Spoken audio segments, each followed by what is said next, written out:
The city had been the center of the world for 1,000 years. Not metaphorically, literally. The city sat at the point where Europe and Asia touched, where the Black Sea met the Mediterranean, where the overland Silk Road arrived at the water, where every ship traveling between the two great seas had to pass. For 1,000 years, anyone who wanted to move serious quantities of goods between East and West had to go through Constantinople or pay someone in Constantinople for the privilege of going around it. The city was a toll booth at the junction of civilizations, and it was the most sophisticated and the wealthiest and the most populated city in the Western world for most of a millennium.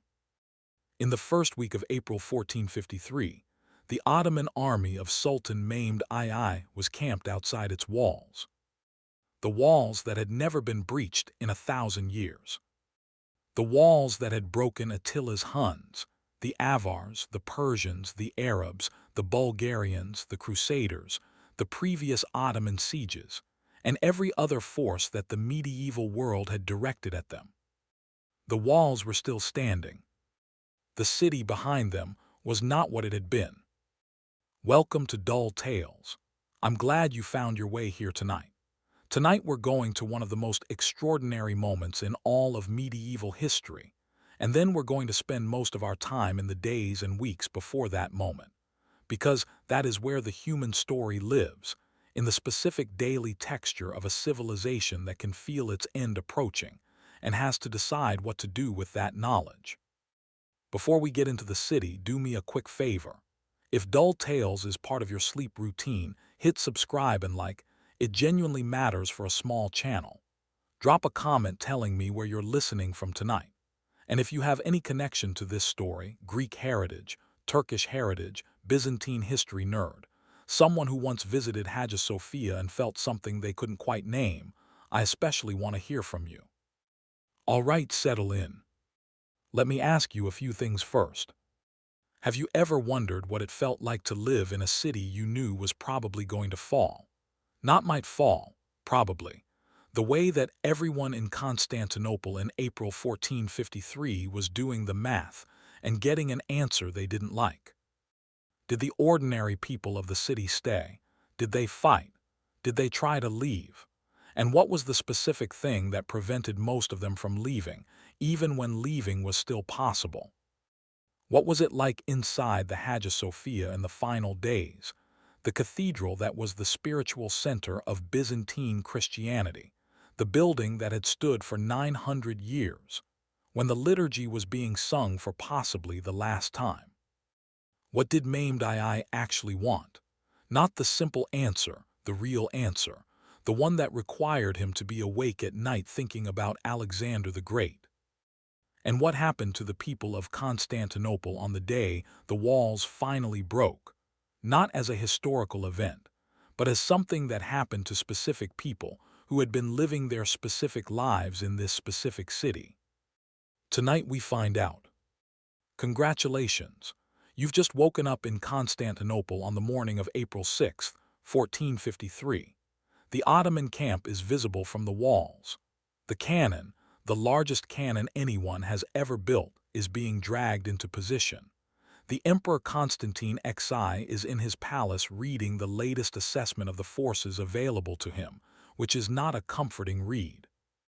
You have approximately 7 weeks. Let's use them. Let me give you the city. Constantinople in 1453 was not the city it had been in its peak. The Byzantine Empire, the eastern continuation of the Roman Empire, which had been going since the 4th century when Constantine I moved the capital from Rome to this new city on the Bosphorus, had been in decline for several centuries. The catastrophic sacking of the city by the Fourth Crusade in 1204, the Crusaders who were supposed to be defending Christianity and ended up looting the wealthiest Christian city in the world, had broken something that never fully healed. The city had been rebuilt, the empire had continued, but the population had never returned to its peak. In 1453, Constantinople had perhaps 50,000 people. 100 years earlier, it had been several times that. The city itself still occupied its triangular peninsula, the same peninsula that Constantine I had chosen for its military advantages, bounded on two sides by water and protected on the third by the famous triple walls. The buildings were still there. The Hagia Sophia still rose over the skyline, its dome a landmark visible from miles away. The palaces and the churches and the cisterns and the hippodrome, the bones of the great city were intact. But there were empty spaces now.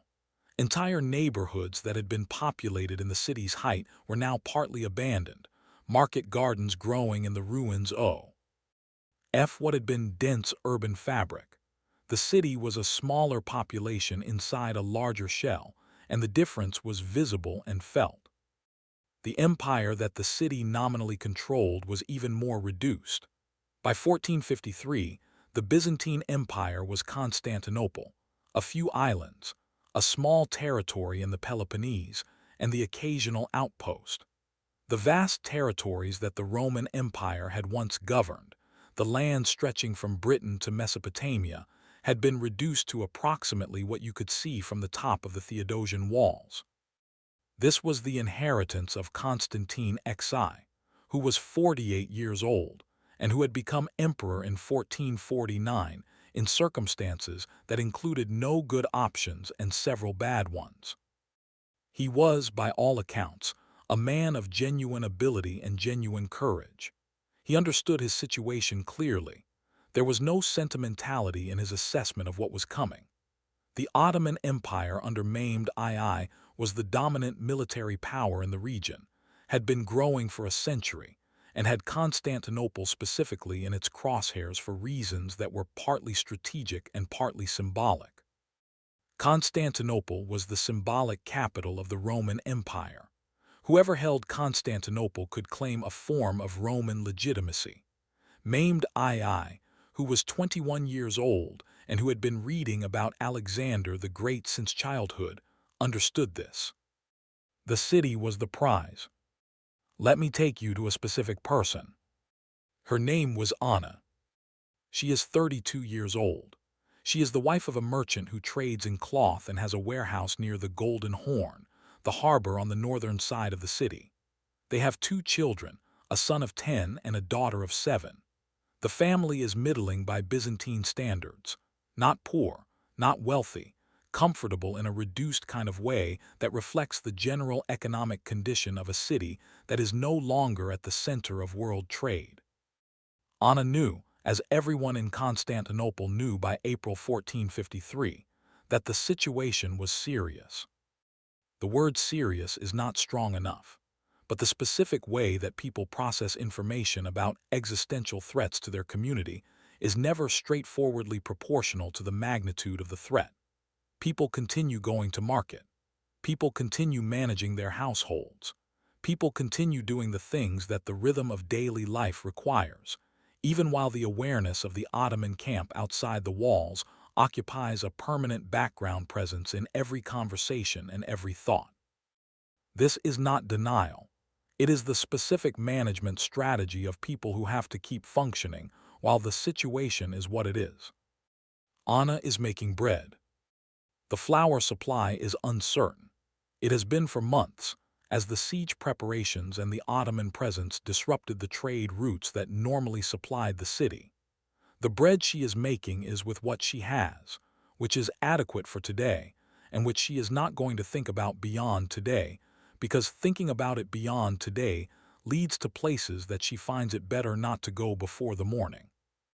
She makes the bread.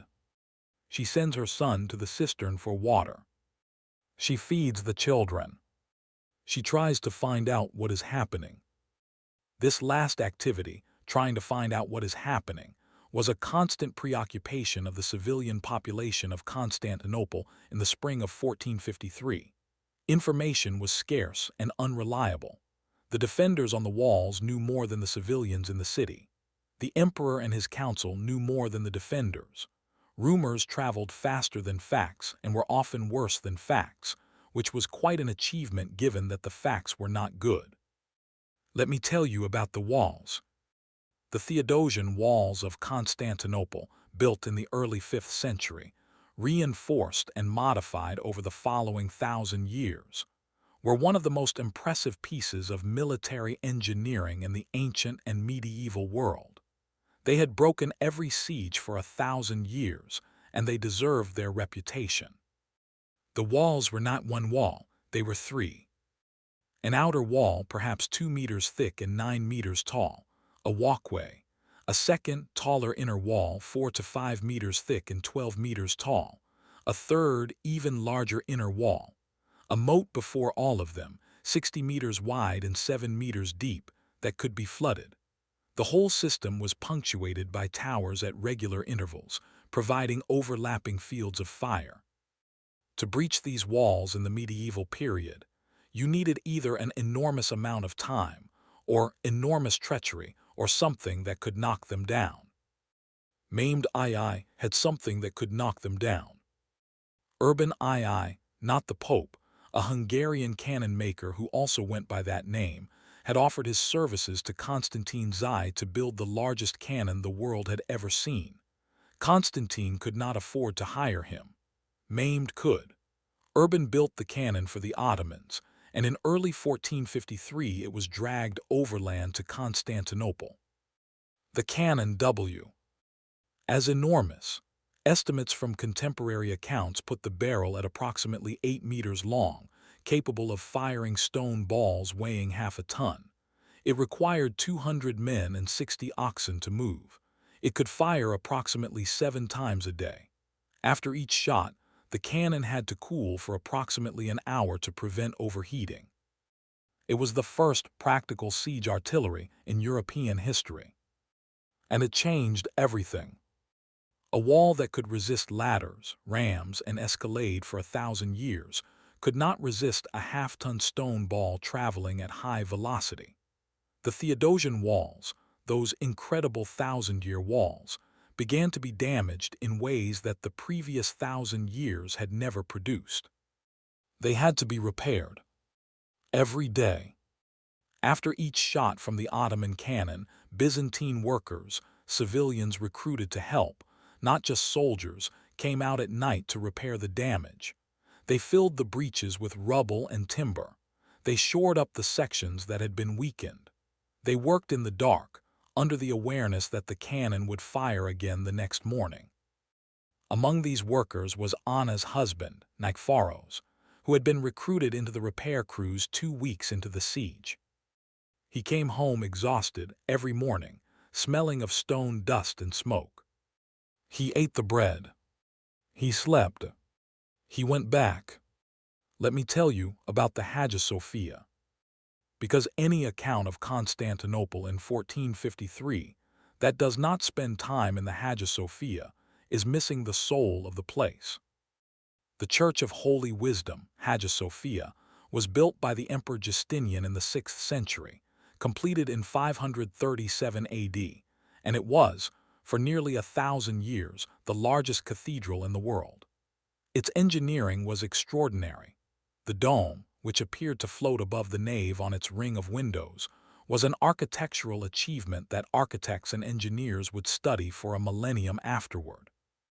Entering it for the first time, even in its reduced 1453 form with some of the original mosaics damaged or missing, was an experience that multiple visitors across the centuries described as otherworldly. It smelled of incense and centuries. It had been built to contain a specific quality of light, the ring of windows at the dome's base admitting a diffused illumination that made the dome appear to hover, unsupported, above the vast interior. On clear days, the light came through the windows and fell in diagonal beams through the incense smoke, and people who saw this, and were not already inclined to religious experience, became at least temporarily inclined to it. The liturgical tradition of Byzantine Christianity, the Eastern Orthodox Rite, with its complex, ancient, sung prayers, its elaborate vestments, its specific quality of timeless ceremony, found its fullest expression in the Hagia Sophia. The liturgies conducted there had been conducted in essentially the same form for over 900 years. The specific chants, the specific sequences, the specific quality of a Byzantine Orthodox service in a building that had been consecrated and reconsecrated, and had witnessed 9 centuries of the same prayers. This was not religion as intellectual exercise. This was religion as total sensory environment, the building and the rite designed together to produce a specific quality of experience. The priest conducting the service in the Hagia Sophia in April 1453 was doing what priests had done in that building since Justinian. He was also aware, as he sang the liturgy, that he might be doing it for the last time. This awareness was both a weight and a specific quality of intensity. Things you might be doing for the last time have their own quality of attention. The congregation that gathered in the Hagia Sophia in those final weeks was larger than it had been for a long time. The Byzantines were not uniformly devout in the conventional sense. The theological disputes that had divided the Eastern Church were still present in 1453, still generating heat. But when the walls were being hit every day by the largest cannon in the world, the distinctions between theological factions became less important. They came to the Hagia Sophia. They prayed. Anna was among them. She brought her children. She stood in the nave and looked up at the dome, and she said what she needed to say, in the way that people say things in churches that they cannot find the words for in ordinary conversation. She did not know what she was asking for. She asked anyway. Let me tell you about maimed II. Because understanding maimed changes how you understand the siege. And understanding maimed requires spending time with a specific and fascinating human being rather than a historical abstraction. Maimed II was 21 years old in 1453. He had been sultan for 2 years, his second time as sultan. He had been briefly sultan at the age of 12 when his father Murad II had temporarily abdicated. Then his father had returned and reassumed power after a Janissary revolt, and Maimed had waited. He had spent his waiting years educating himself with a thoroughness that would be remarkable in any era. He spoke 6 languages. He had read the Greek and Roman classics. He was particularly interested in Alexander the Great, the Macedonian conqueror, who at approximately his age had begun the conquest that would eventually reach India. He saw parallels. When Maimed II looked at Constantinople, he saw several things simultaneously. He saw a strategic position, the control of the Bosphorus, the gateway between the Black Sea and the Mediterranean, the point through which all trade between Europe and Asia passed. He saw a political symbol, the capital of the Roman Empire, the city whose possession would allow him to claim Roman imperial legitimacy in a way that would resonate across the Muslim world and possibly beyond. He saw a military challenge, the walls that had never been breached, the city that had broken every siege for 1,000 years. A military challenge that, if successfully met, would establish his reputation in a way that nothing else could. He saw himself in the lineage of Alexander. He had the cannon built. He had the fleet assembled. He was 21 years old, and he was going to take the city that had never been taken. He also, in the days before the final assault, sent envoys to Constantine Xi offering terms. Surrender the city peacefully, and the lives and property of the inhabitants would be spared. The empire was finished regardless. There was no saving it, but the people of the city could be saved. Constantine Xi declined. He said, in effect, "The city is not mine to give. I will not surrender it. I will defend it until I can no longer defend it." This was courage, or madness, or the specific honor of a man who had defined himself as the last defender of a 1,000-year civilization and could not redefine himself as anything else. Probably all 3. Let me take you now to a dinner. It is approximately 3 weeks before the final assault, the evening of April 22nd by the modern calendar. The emperor has organized a dinner, not a feast. The food situation does not permit a feast, but a gathering of the senior commanders and officials of the defense, at which he speaks. We do not have a transcript of this speech. We have accounts from people who were present and who wrote about it later. The accounts agree on the general tone, that Constantine acknowledged the situation honestly, that he thanked his commanders, that he encouraged them, that he spoke about the defense of the city as something that mattered beyond mere survival, that holding the walls for as long as possible was itself meaningful, regardless of the outcome. The outcome was apparent to everyone in the room. Giovanni Giustiniani Longo, the Genoese soldier who had arrived with 700 men to assist in the defense and who had become the military backbone of the operation, was at the dinner. He was a professional soldier of considerable skill, and he had been doing extraordinary work on the walls, directing the repair crews, managing the defensive perimeter with a competence that the emperor relied on absolutely. The Venetian bailo Girolamo Minato was there. The Venetians had ships in the harbor, 3 galleys that had been there before the siege began, and that the Venetians had committed, somewhat reluctantly, to the defense rather than to the sea escape that might have saved them. Various other commanders and officials, Greek and Italian and Catalan, the mixed garrison of a city that was no longer purely Greek, but was defended by anyone willing to defend it. They ate. They talked about the military situation. They talked about the cannon damage to the walls and the repair schedules. They talked about whether relief was coming from the west. Relief was not coming from the west. The West had known about the Ottoman siege for months. There had been appeals, letters, ambassadors sent to the Pope and to Venice and to Genoa and to various other powers, asking for the fleet and the soldiers that might change the calculation. Nothing substantial arrived. The West was divided, suspicious, calculating, and not willing to commit the resources that a serious relief effort would have required to defend a city that was both the historic capital of Orthodox Christianity and the commercial gateway to the East, both of which had complex relationships with the Catholic West. The ships did not come. The men at the dinner knew this. They ate their dinner. They went back to the walls. Let me take you to the harbor. The Golden Horn, the natural inlet on the northern side of Constantinople, was the city's harbor, and in normal times it was one of the great commercial harbors of the medieval world, filled with the ships of Venetian and Genoese merchants, the trading vessels of every nation that did business in the eastern Mediterranean. And in the spring of 1453, it was protected by a great chain. The chain of the Golden Horn was one of Constantinople's defensive features, a massive iron chain that could be stretched across the entrance to the harbor, preventing hostile ships from entering. It had been an effective defense for centuries, keeping the harbor safe even when the land walls were under assault. Maimed broke it. Not by cutting it, by going around it.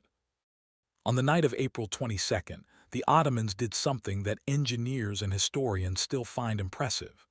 They dragged a significant number of their lighter ships overland, on greased wooden rollers, across the neck of the Pira district that separated the Bosphorus from the Golden Horn above the chain. By the following morning, 70 or 80 Ottoman ships were in the Golden Horn, above the chain, inside the harbor. The defenders woke to find themselves flanked. The chain that had protected the harbor for centuries was useless because the ships were already inside it. Anna, getting up on the morning of April 22nd, heard the news through the neighborhood network that was the civilian population's primary information system. The Ottomans had ships in the harbor. The chain had been bypassed. She did not say what she thought. She made bread. She was not in denial. She was making bread because bread had to be made, because the children had to eat, because the situation, whatever it was, required the children to eat. This is what crisis looks like from the inside, most of the time. Let me tell you about the people who left. Because not everyone stayed. In the weeks before the final assault, there were ships, mostly Venetian and Genoese vessels, that made the attempt to break through the Ottoman blockade to the open sea. Some succeeded. On these ships, some people left Constantinople. Mostly not Byzantines. The Italian merchants and officials who had ships and who had less emotional and cultural investment in the city's survival were the ones most likely to go. The Byzantines, the Greeks who had been in this city for generations, whose families were here, whose churches were here, whose graves were here, mostly stayed. There is a specific psychology to the decision to stay in a place that is falling. It is not simply inability to leave. It is a form of identity, the specific impossibility, for many people, of separating themselves from the place that defines who they are. Constantinople, for the Byzantines of 1453, was not just a city. It was 1,000 years of their specific civilization, their language, their church, their history, their dead. Leaving it was not moving to a new city. It was ceasing to be, in a specific sense, what you were. So they stayed. Some of them fought. Some of them prayed. Some of them did both. Let me go back to the Hagia Sophia. Because in the final days, the Hagia Sophia was the emotional and spiritual center of a city preparing for its end, and what happened there deserves its full account. The specific service that has been described most frequently in the historical accounts of the fall of Constantinople was the liturgy held on the night of May 28, 1453, the eve of the final assault. The service filled the church. Not just the usual congregation, everyone. The emperor was there, which was noted, but also common people, soldiers who left the walls briefly to attend, people who had spent the siege preparing the city's defenses and who came on this night to the great church. They came because they knew. By the night of May 28th, it was clear. The walls had been damaged in ways that were being repaired more slowly. The garrison was exhausted. The Ottoman forces were preparing for a major assault. The reports from the watchers on the towers described the Ottoman camp as lit with fires and active with the specific pre-battle activity that experienced soldiers recognized. The liturgy was conducted by both Latin and Greek priests. This is historically significant. The Byzantine Church and the Roman Catholic Church had been formally separated since the Great Schism of 1054, and the theological and cultural divide between them was a running wound in the Christian world. Constantinople had resisted union with Rome throughout its history, and the question of church union had been a source of bitter division within the city during the siege. Some Byzantines preferring to lose the city to the Ottomans rather than accept Catholic supremacy, which is a testament to how deeply the religious identity ran. On the night of May 28th, the distinction was suspended. Latin rite and Greek rite were conducted together. Latin and Greek priests stood together at the altar. The congregation that filled the nave was not divided by theological affiliation. They were people in a church together on the last night. The specific sound of the Byzantine liturgy in the Hagia Sophia on that night, the chanting that had been going on. In this building for 900 years, the specific quality of the voice in that specific space, the incense and the candle light and the dome above, this is one of those historical sounds we can no longer hear. We have the descriptions. They are not sufficient. But we have them. Anna was there with her children. She stood in the nave she had known since childhood, and she listened to the priests, and she looked at the dome, and she had no adequate words for what she felt, which was grief and gratitude, and something that was not resignation exactly, but was the specific acceptance of someone who has stopped fighting against a thing that is larger than fighting can address. She prayed. The liturgy continued until the early hours. Then the emperor left the church and went to the walls. Let me tell you about Constantine Zai on that last night. He rode first to the walls to inspect the defensive preparations. Then he rode back to the Blasharny Palace, the imperial residence in the northwest corner of the city, and there, according to the accounts, He asked forgiveness of anyone he had wronged. He spoke with the members of his household and his court. He distributed what gifts he could. This is the specific behavior of a man settling his accounts. Then he rode to the walls again. And he stayed on the walls. He was killed defending them, in the final assault, in the melee at a breached section near the Kirkaporta Gate. The specific manner of his death is uncertain. He was never identified afterwards, which some accounts attribute to his having removed his imperial insignia to fight as a common soldier, and some later traditions hold that he disappeared into the walls of the city and will return when Constantinople is free, which is the specific form that legends take about people who die in circumstances too final for legend to accept. What is known, he was last seen fighting at the wall. He was not captured. He was not ransomed. He died in the city he refused to surrender. Let me now take you to the morning of May 29th. The final assault began before dawn. The Ottomans had been preparing for several days, resting their forces, filling in sections of the moat, positioning their guns and their assault units.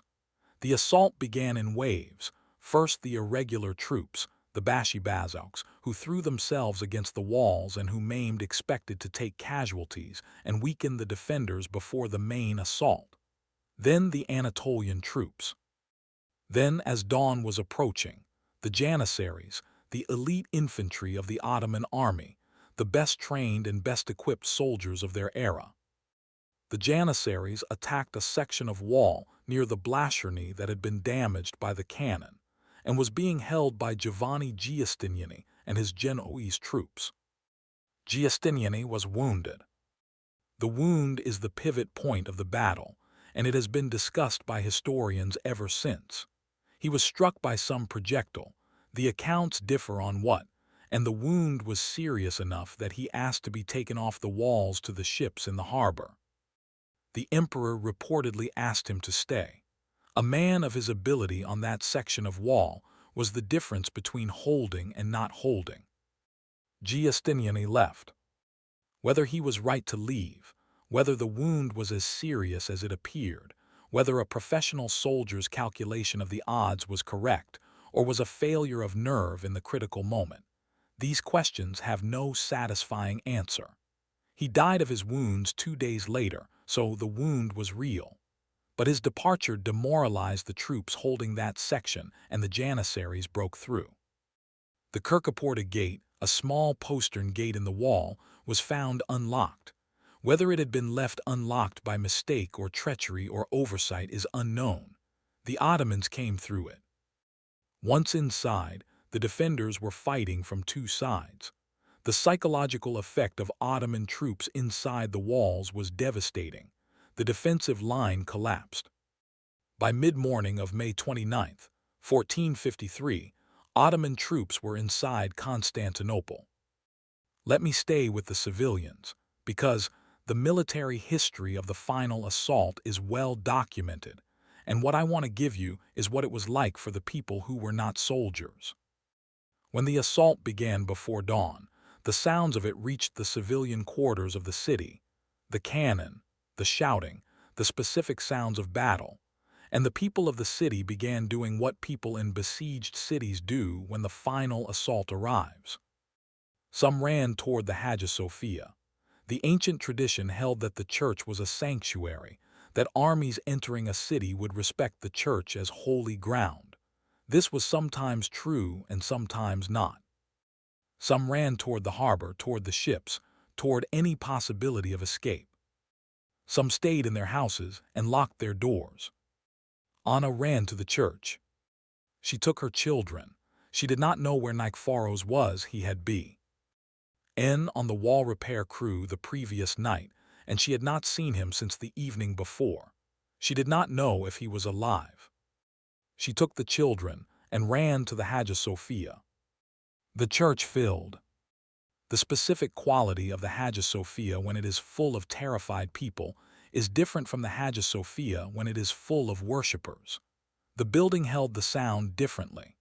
The prayers were different prayers, Not the ordered liturgy of the night before, but the fragmented, desperate prayers of people who have lost the order of the liturgy and are speaking directly. Outside, the city fell. Let me tell you what maimed II did when he entered Constantinople. He rode his horse into the city. He rode to the Hagia Sophia. He dismounted.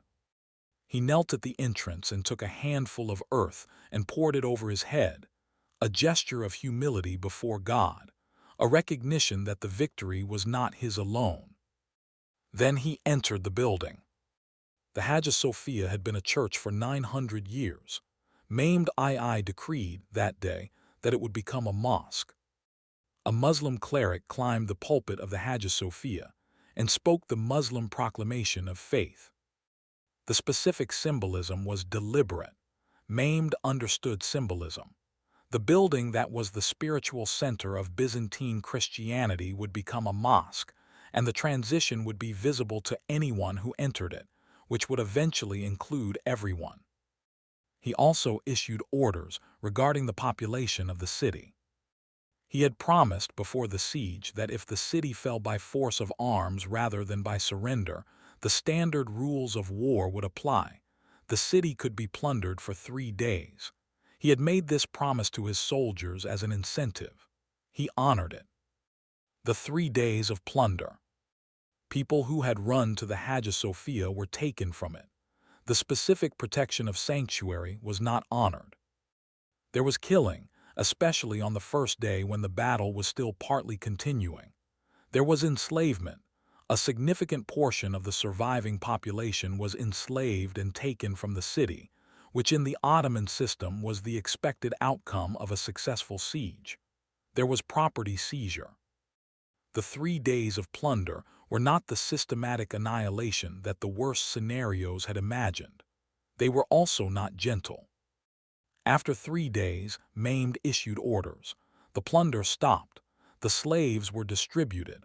The surviving free population that had not been enslaved was given certain protections.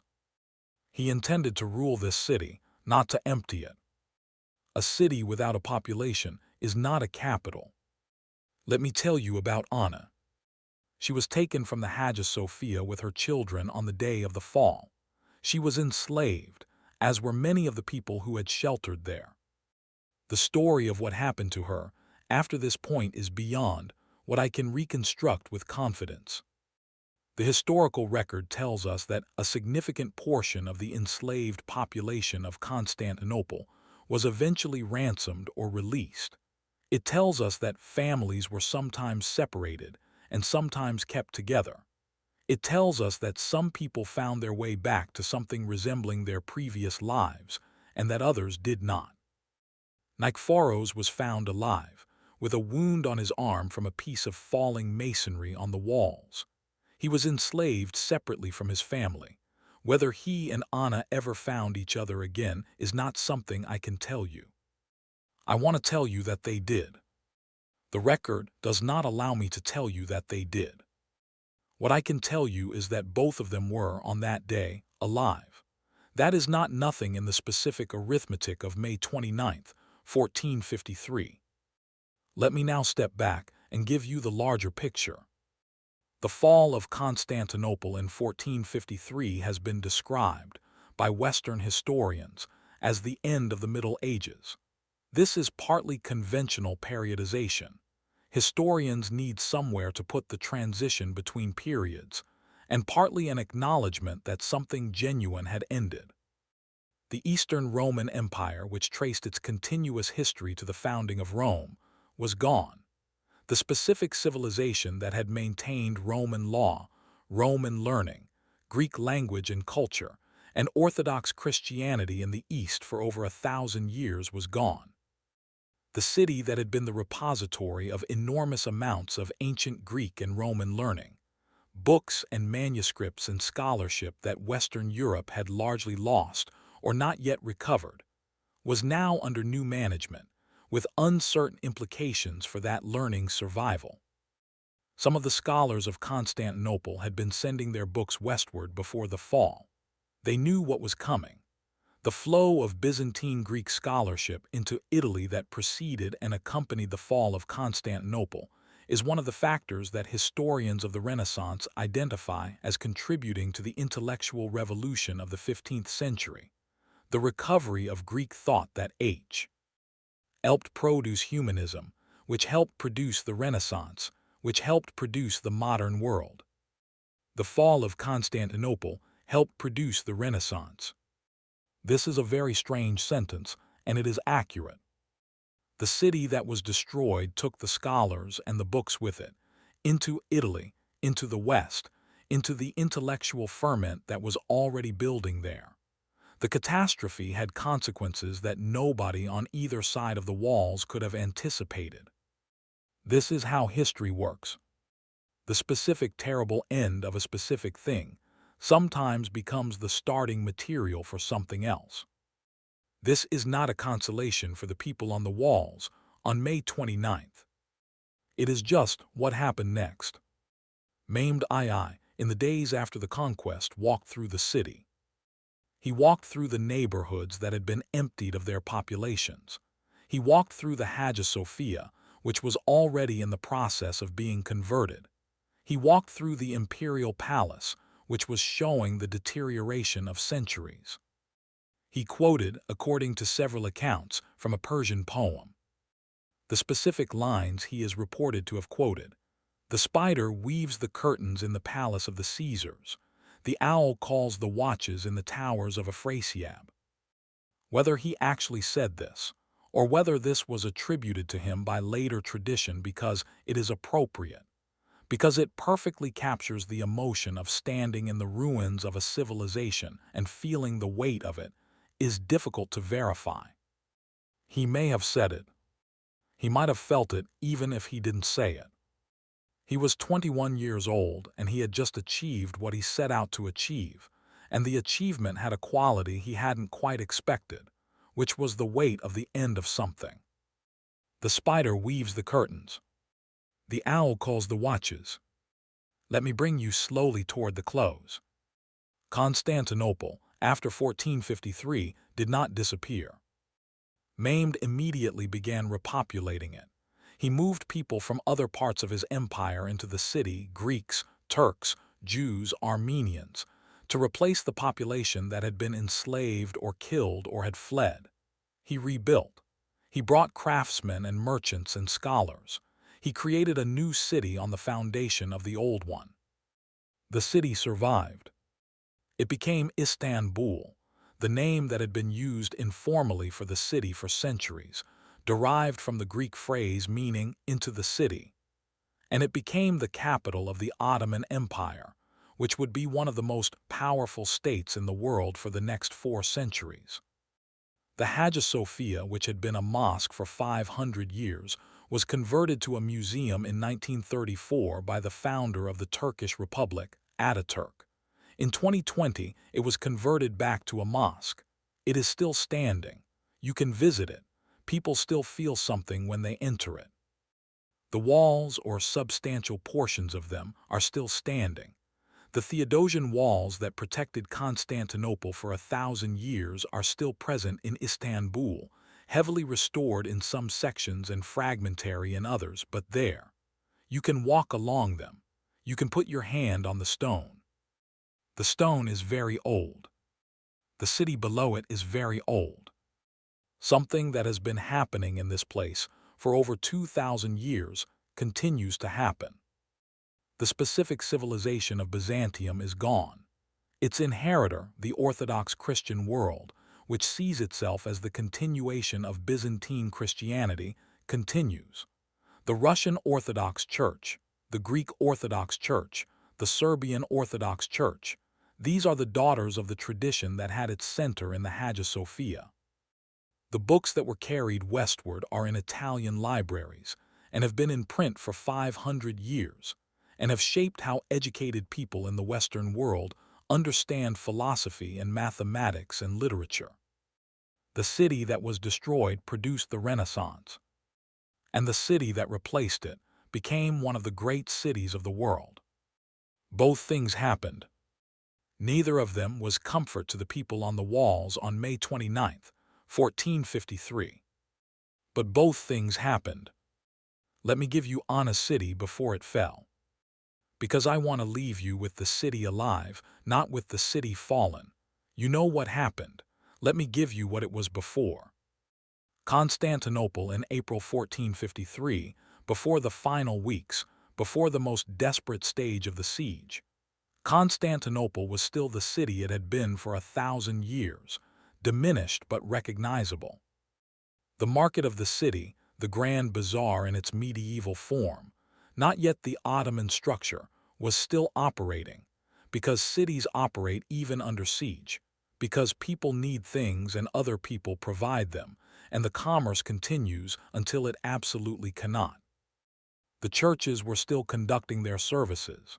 Not just the Hagia Sophia, the dozens of other churches that Constantinople contained, each with its own tradition and congregation and specific history, were still running their liturgies. The monks in the monasteries were still copying manuscripts, which is what monks did, and some of those manuscripts were being packed and prepared for shipment to somewhere safer, because the monks who were copying them understood that what they were preserving might not survive in this specific location. The teachers were still teaching, or something close to it. The scholars who had been at work on the great intellectual projects of Byzantine learning, the commentaries, the compilations, the translations were still at their work, with one part of their attention on the work and another part on the sound of the canon. Children were still running in the streets. People were still falling in love, probably, because people fall in love in the most improbable circumstances, and Constantinople in its final spring was still a city full of people who were fully alive. Anna's children played in the courtyard of their house. The sounds of the city, the bells, the prayers, the market, the harbor, the specific urban music of a city of 50,000 people going about their compressed, worried, continuous lives, were the sounds of a civilization that had been making those sounds for 1,000 years. This is the thing to hold. Not just the fall. The 1,000 years before the fall. The millennium of the city.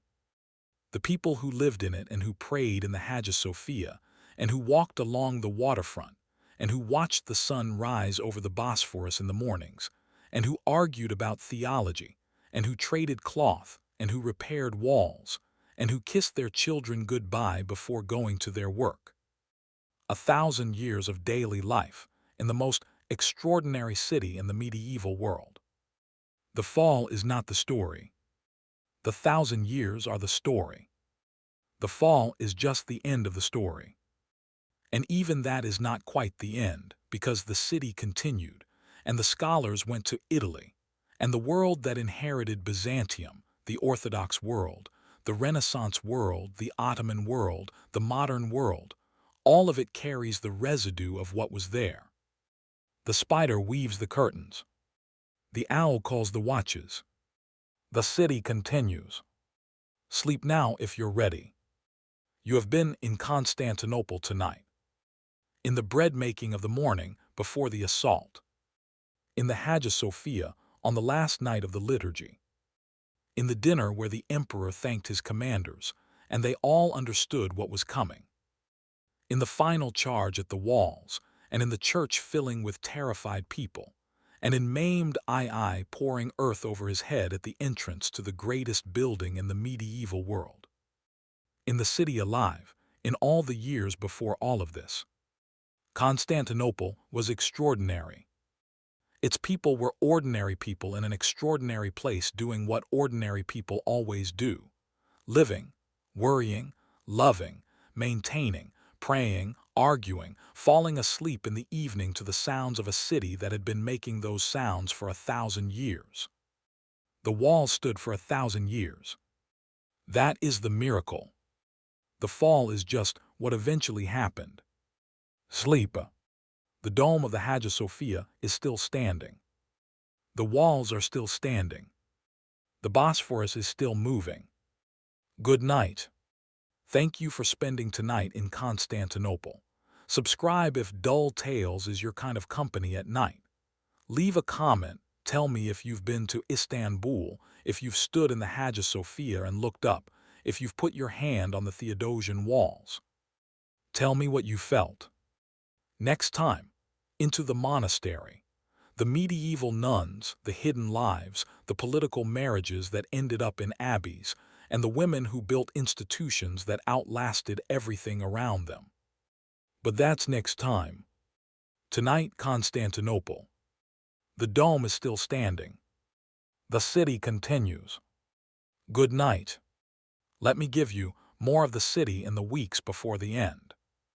Because 7 weeks is a long time to wait for something you know is coming, and the daily texture of those weeks deserves more attention than a broad historical summary can give it. Let me take you to the market.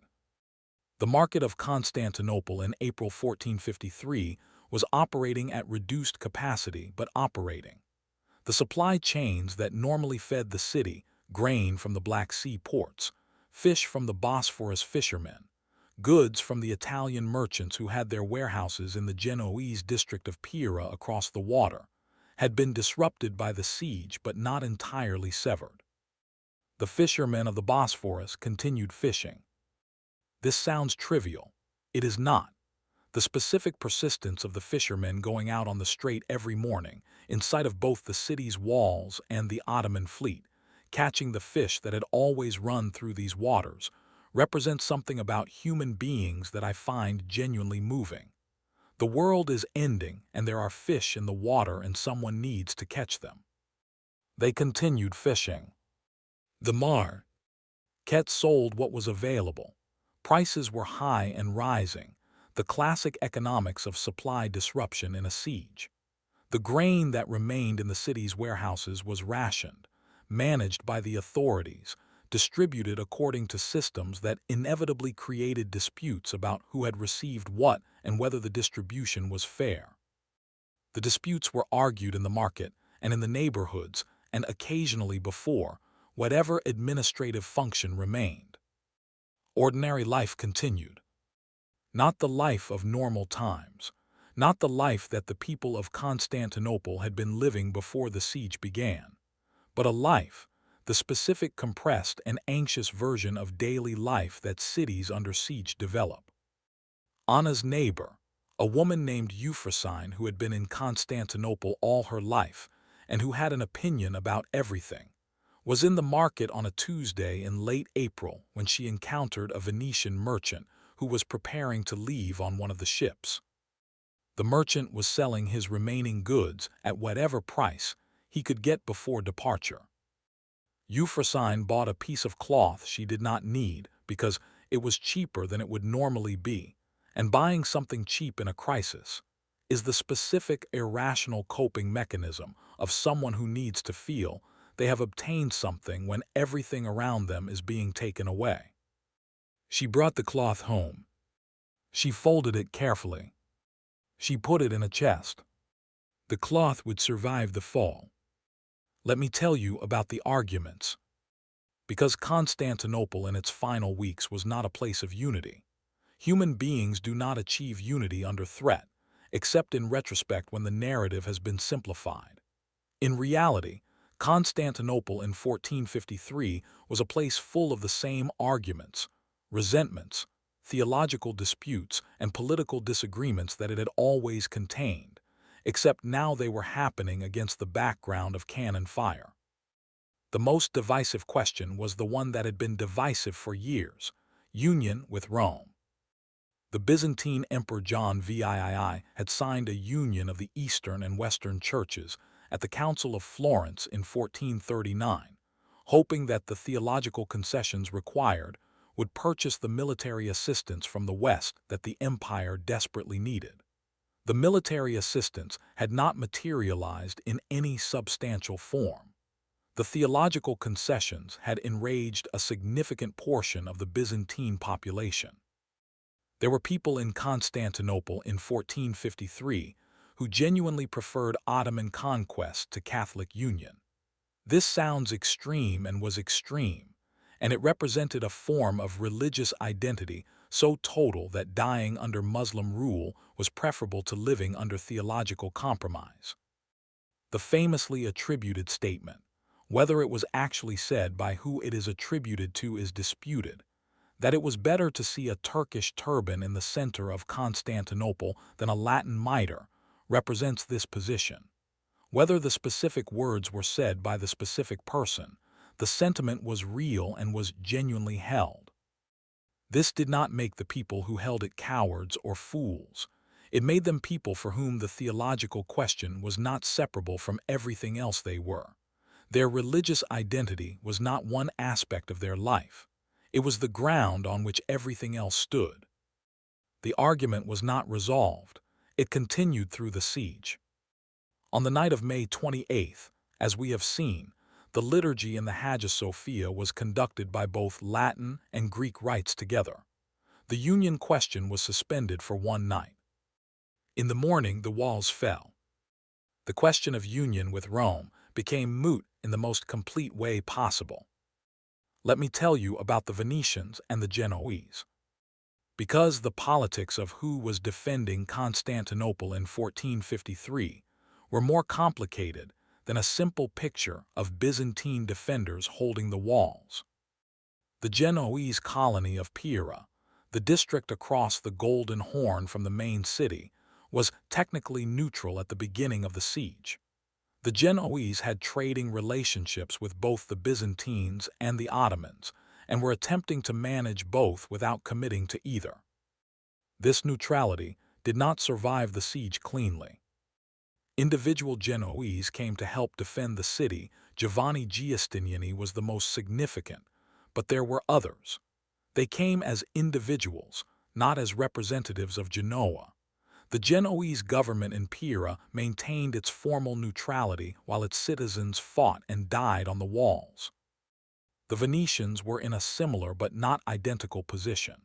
The Venetian government had not sent a formal relief fleet in time to matter, but there were Venetian ships in the harbor and Venetian citizens in the city, and the Venetian bailo had committed the ships to the defense.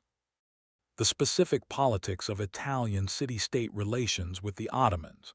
Both Venice and Genoa had significant commercial relationships with Ottoman territories that they did not want to jeopardize by too completely committing to a city that was probably going to fall, created the specific cowardice and the specific heroism of the Italian role in the defense of Constantinople.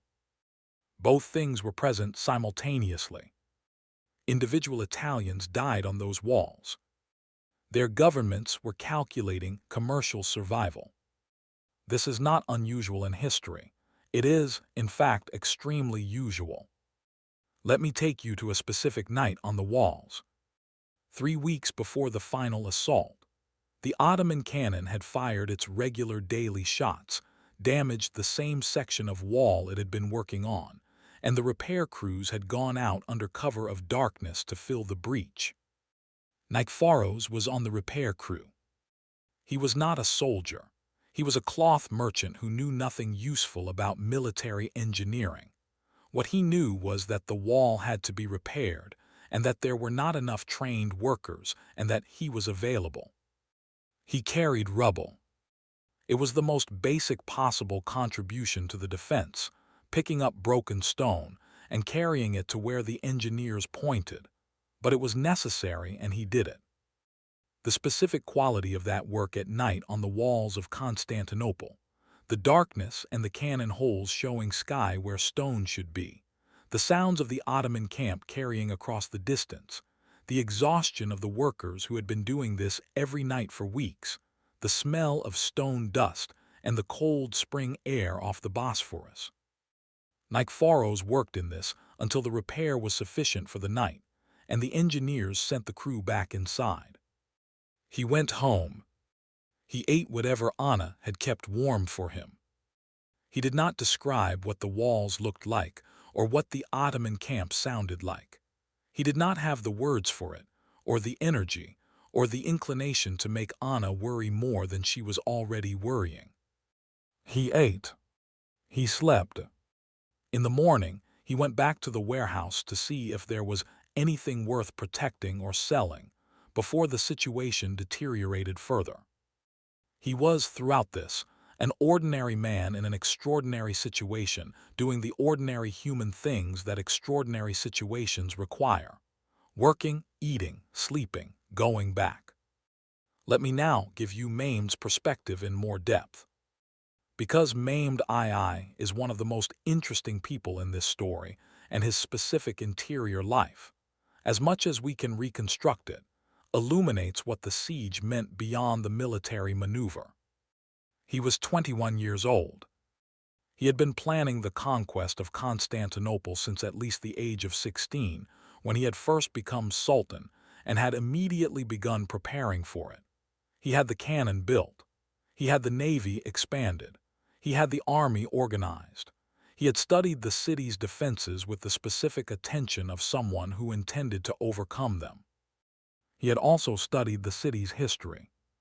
He spoke Greek. He had read Byzantine history. He knew what Constantine's city had been and what it had meant and what it represented. The conquest he was planning was not simply a territorial acquisition. It was the symbolic culmination of a project that had been running since the Prophet Muhammad's time, the Islamic world's intermittent aspiration to take the city that sat at the junction of continents. Constantinople will surely be conquered, the Prophet had reputedly said. Blessed is the prince who will conquer it. Maimed intended to be that prince. He was also, in the way of intelligent 21-year-olds, acutely aware of his place in a historical narrative. The Alexander comparison was real. He genuinely saw himself in that lineage, the conqueror who changed the world while still young. The conquest of Constantinople was his version of crossing the Hellespont. The difference was that he was also a deeply practical military commander who managed his forces with considerable competence and who made specific tactical decisions.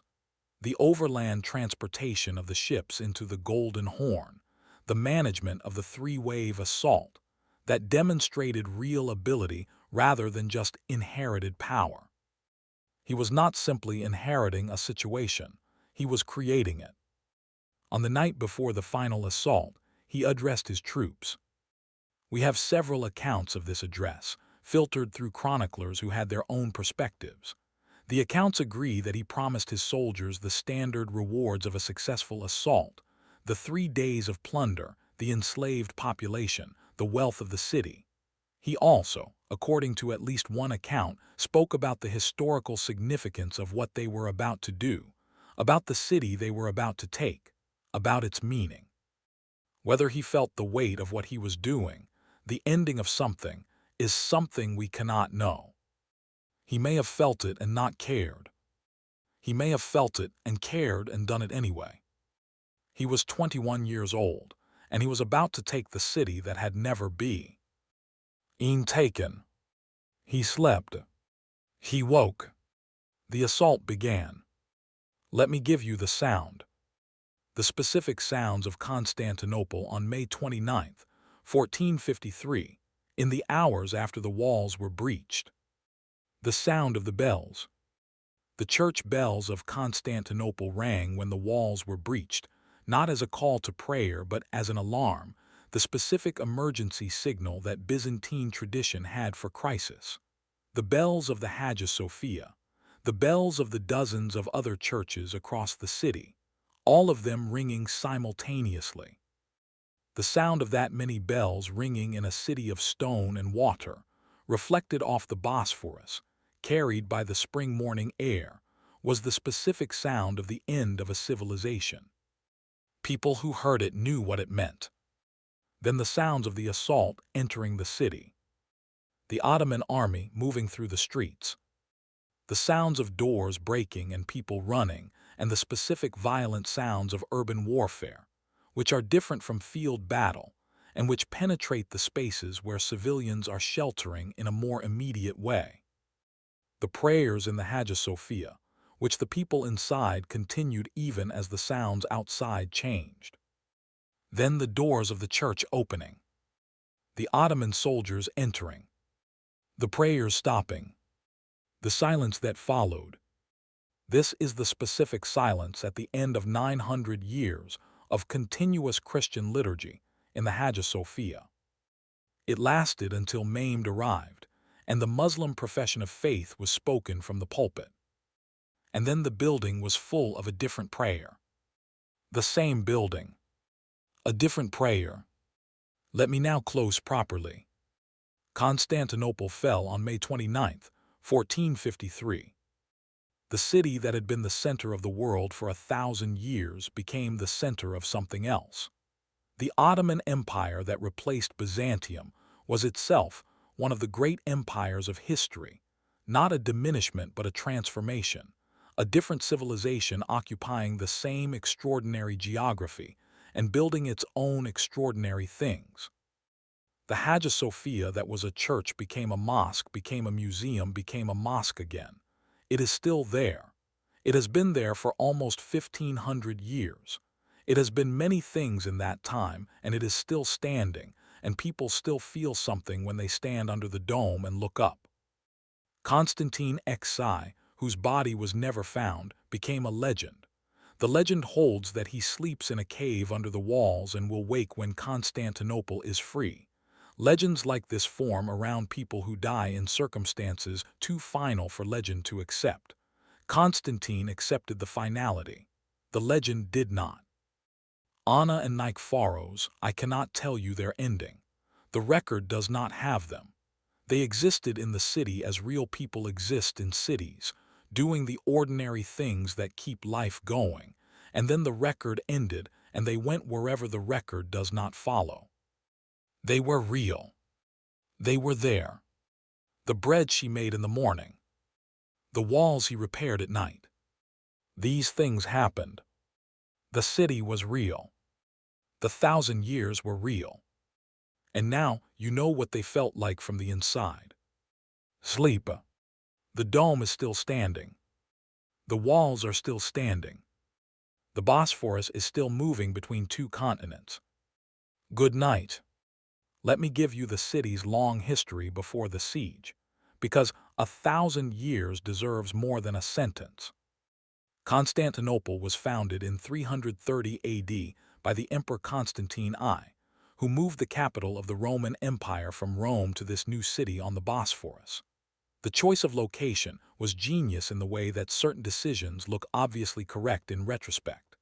A peninsula surrounded on three sides by water, with a natural harbor on one side, located at the precise geographic point where European and Asian trade routes converged. Constantine named it New Rome. It became Constantinople, Constantine's city. In the centuries that followed, Constantinople did what Rome had done before it, became the organizing center of a civilization. The Roman administrative system, the Roman legal tradition, the Roman engineering, all of this continued in the East while the Western Roman Empire declined and collapsed. When Rome fell in 476 AD, Constantinople was still standing and would stand for nearly another 1,000 years. This matters for understanding what was lost in 1453. The Byzantine Empire, the name historians give to the Eastern Roman Empire, a name the Byzantines never used for themselves, they called themselves Romans, was not a successor state or an imitation. It was the continuation. The same institutions, the same law, the same language of governance, the same administrative tradition carried forward. And because it continued, it preserved. The ancient Greek texts that the Western world had largely lost, the works of Plato and Aristotle and the other Greek philosophers, the mathematical works of Euclid and Archimedes, the medical works of Galen and Hippocrates, the historical works of Thucydides and Herodotus, these were in Constantinople, copied and recopied by Byzantine scholars who maintained the tradition of classical learning through the period when much of Western Europe had lost access to it. When the Byzantine scholars fled westward, before the fall, during the fall, after the fall, they brought these texts with them. They brought them to Florence and Venice and Rome. And the Italian scholars who encountered these texts, reading Plato in Greek for the first time in centuries, feeling the specific intellectual electricity of direct contact with the ancient world, incorporated them into the Renaissance project that was already beginning. The fall of Constantinople produced the Renaissance. This is still a strange sentence, and it is still accurate. Anna did not know this. Nikephoros did not know this. The people on the walls did not know this. They knew they were losing their city. They did not know that the losing would produce something. Nobody knows that at the time. You only know it later. Let me tell you about the specific scholars. Because the scholars who carried the books westward are specific people and deserve to be named. Cardinal Bessarion was a Greek scholar who had been present at the Council of Florence in 1439 and who had genuinely converted to the cause of church union, not out of cowardice, but out of conviction that the Western Church was the Byzantine Church's best hope for survival. He moved to Italy before the fall and spent his subsequent life collecting and preserving Greek manuscripts, building the library that eventually became the Bibliotheca Martiana in Venice. He collected over 700 manuscripts. He donated them to Venice. They are still there. George Gemistos Plethon was an extraordinary philosopher, born in Constantinople, who had revived interest in Plato, specifically the ideas of Plato as distinct from the Aristotelian tradition that dominated Western scholasticism, and who influenced the Platonic Academy that the Medici would establish in Florence. He died before the fall, but his students and his ideas traveled westward and arrived at exactly the moment that the Italian intellectual world was ready for them. Theodoros Gaza, Johannes Bessarion, Constantine Lascaris, the specific people who carried specific books to specific places where specific other people encountered them and were changed by them. These are the threads that connect the fall of Constantinople to the intellectual transformation of the West. Anna did not know their names. They did not know hers. They were all in the same city at the same time, and the city's ending shaped what followed. Let me go back to the walls one more time. Because the walls are one of the great physical inheritances of the ancient world, and they deserve their own moment of attention. The Theodosian walls were built between 408 and 413 AD, during the reign of the Emperor Theodosius II. He was a child when they were ordered, and his regent Anthemius oversaw the project. They enclosed an area significantly larger than the original Constantinian walls, roughly doubling the size of the fortified city. They were not the most elaborate fortifications in the ancient world. They were the most effective. For 1,000 years, these walls were never breached by assault. Not by the Huns, not by the Avars, not by the Persians, not by the Bulgarians, not by the Arabs who besieged the city twice in the 7th and 8th centuries, not by the Crusaders in 1204 who got in through a harbor gate rather than through the land walls. The specific engineering of the triple wall system, the moat, the outer wall, the terraplane between the outer and inner walls, the inner wall, the towers, created a defensive depth that made scaling any individual element insufficient. To breach the walls, you had to breach all 3 layers, and each layer was defended. For 1,000 years, this was enough. Then Urban II built the cannon. The cannon weighed approximately 19 tons. It took 3 months to cast. The barrel was made in 2 sections that were screwed together. The stone balls it fired were also specially quarried and shaped, approximately half a ton each. When it fired, the vibration was felt at a significant distance. Windows rattled. Horses had to be kept away from the gun sight because they panicked at the sound. And the wall that had never been breached began to develop breaches. Not immediately. The walls were thick and the Ottoman army knew how to repair breaches to prevent cavalry exploitation. But day after day, shot after shot, the wall was damaged in ways that required continuous repair. Nikephoros carried rubble. He carried it every night for weeks. He was not doing nothing. The repairs mattered. The walls held for 7 weeks under cannon bombardment. the defenders were doing something real and useful. They were not doing enough. The cannon was too new. The walls were too old. The technology had changed in a way that the walls had not anticipated. 7 weeks of rubble carrying against the largest cannon in the world. It is not nothing. It is also not enough. Let me tell you about the Greek fire. Because Byzantine weapons history deserves a moment, and Greek fire is one of the most extraordinary military technologies of the medieval world. Greek fire was an incendiary weapon used by the Byzantine navy, a substance that could burn on water and that could not be extinguished by water, the specific properties that made it so valuable in naval warfare. Its composition was a closely guarded state secret, so closely guarded that it was lost sometime in the medieval period and has never been definitively reconstructed. Modern chemists and historians have proposed various formulations, petroleum-based compounds, quicklime, sulfur, but the exact recipe is unknown. What is known is that it worked. Byzantine ships projecting Greek fire from siphons on their bows had broken multiple naval sieges. The Arabs who tried to take Constantinople twice in the 7th and 8th centuries were in part stopped by Greek fire. The sight of fire moving across the surface of water and burning through wooden ships was militarily devastating and psychologically devastating simultaneously. By 1453, Greek fire had either been lost or was no longer available in the quantities or form needed to affect the outcome. The Byzantine navy that had once projected this weapon was gone. Constantinople no longer had a navy of any significance. The few ships in the harbor were Venetian and Genoese, not Byzantine.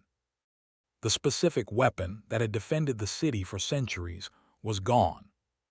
The specific weapon that broke the walls was new. The technology gap in 1453 was real and was decisive. Let me give you the city's children. Because cities have children, and the children of Constantinople in 1453 were doing what children do in cities under siege, which is something between the normal life of childhood and the specific abnormality of the situation. Anna's son was 10. His name was Basil. Basil had been born into a city that was already diminished from its peak, but that was still the city, still the place where his parents had grown up, still the place with the Hagia Sophia and the market and the harbor and the specific geography of streets and neighborhoods that was his entire known world. He understood at 10 that something serious was happening. The cannon fire was not something that could be hidden from a 10-year-old who could see the walls from certain elevated points in the city. The departure of some of the neighborhood's families on the ships was visible. His father's nightly absences on the repair crew were explained to him in terms that were honest without being detailed. He played. This is not denial at age 10. This is the specific resilience of childhood, the capacity to be fully in the moment of play while the background awareness of the situation is present. 10-year-olds can hold both simultaneously in ways that adults sometimes cannot. He played with the other children in the courtyard. He ran errands for his mother that took him through the streets of the city and gave him the specific freedom and responsibility of a 10-year-old trusted with real tasks. He prayed in the Hagia Sophia with his mother and felt, in the way that 10-year-olds feel things in large sacred spaces, something that he did not have words for. On the morning of May 29th, he was in the Hagia Sophia with his mother and his sister. He was still 10. The world he woke up in on the morning of May 30th was completely different from the world he had been born into. He would carry both worlds inside him. Let me now give you the city's long aftermath. Not just the Renaissance, the full aftermath. Constantinople as Istanbul became, under Mehmed II and his successors, one of the great cities of the Islamic world and one of the great cities of any world. Mehmed built mosques and markets and palaces. He brought population from across the empire. He maintained the Hagia Sophia as a mosque and built next to it his own great mosque, establishing the architectural language of Ottoman Istanbul that would produce the Blue Mosque and the Topkapi Palace and the Süleymaniye Mosque in the following centuries. The city that Justinian had built as a Christian capital became the city that Suleiman the Magnificent would build as an Islamic capital, and it was magnificent in both versions. The Greek community of the city, the Rum, as they were called in Ottoman usage, continued in Istanbul, not as rulers, not as the dominant culture, but as a community with specific rights and specific spaces. The ecumenical patriarchate of Constantinople, the head of the Eastern Orthodox Church, remained in Istanbul after the conquest and remains there to this day. The patriarchate at Fener in Istanbul is the oldest continuous Christian institution in the city, surviving the conquest by managing its relationship with the Ottoman state with the specific art of institutional survival that religious communities develop under non-coreligious rulers. The Greek Orthodox Church survived. The specific tradition of Byzantine Christianity survived. Diminished, transformed, but survived. The texts that Cardinal Bessarion collected are in Venice. The influence of the Platonic scholars on the Renaissance is in every university curriculum that includes Plato. The Hagia Sophia is standing. The walls are standing. The city continues. Let me give you the stars. Because the night sky over Constantinople in April and May of 1453 was the same night sky that had been over the city for 1,000 years, and the people in the city watched it with the specific attention of people who are watching time pass and who cannot speed it or slow it. The Ottoman astronomers and the Byzantine astronomers were both watching the same sky. Different traditions, different names for the stars, different ways of understanding what they signified, but the same stars. The Bosphorus reflects stars on still nights, the specific quality of the water between the continents, reflecting the same sky that has been reflected there since human beings arrived at this strait and looked up, is unchanged. On the night of May 28, 1453, the liturgy in the Hagia Sophia went on until the early hours of May 29th. When it ended and the congregation dispersed, the stars were still out over the city. Constantine XI rode to the walls under those stars. Maimed II, in his camp across the field, was preparing his assault under those stars. Anna walked home from the Hagia Sophia with her children under those stars. They were all looking at the same sky from different positions. This is the specific human truth of historical moments. The same sky, different positions, different stakes, the same stars. The stars are still there. Sleep. You have been in Constantinople for a long time tonight. In the 1,000 years of it, and in the 7 weeks of the siege, and in the single day of the fall. You have been with Anna making bread, and with Nikephoros carrying rubble, and with the 10-year-old Basil in the courtyard, and with the congregation in the Hagia Sophia on the last night of the liturgy. You have been with Constantine XI, settling his accounts and riding to the walls. You have been with maimed II on his horse at the entrance to the greatest building in the medieval world, pouring earth over his head. You have been with the scholars packing books to go westward, not knowing what they were starting. The 1,000 years were real. The fall was real. Everything that came from the fall was real. And the city is still there. The dome is still standing. The walls are still standing. The Bosphorus is still moving. And somewhere in the present day, there is a person standing under the dome of the Hagia Sophia, looking up at the floating dome that Justinian built 1,500 years ago, and feeling something they cannot quite name.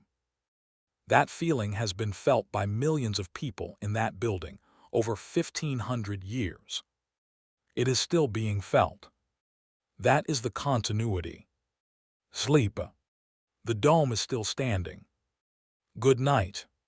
Let me give you the music of Constantinople. Because Byzantine music is one of the great artistic achievements of the medieval world, and it deserves its own moment in this account. Byzantine chant, the liturgical music of the Eastern Orthodox tradition, developed over centuries into a sophisticated art form with its own theoretical system, its own notation, its own modes and scales that differ from both Western medieval music and modern Western scales. The specific sound of Byzantine chant is unlike anything in the Western tradition. The modes create a quality of sound that modern listeners often describe as ancient and also somehow present.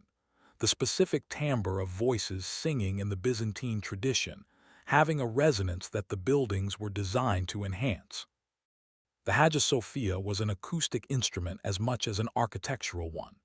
The dome's specific shape and dimensions created a reverberation that held sound for an unusual length of time, the notes of a chanted prayer echoing and overlapping in ways that created a continuous harmonic shimmer.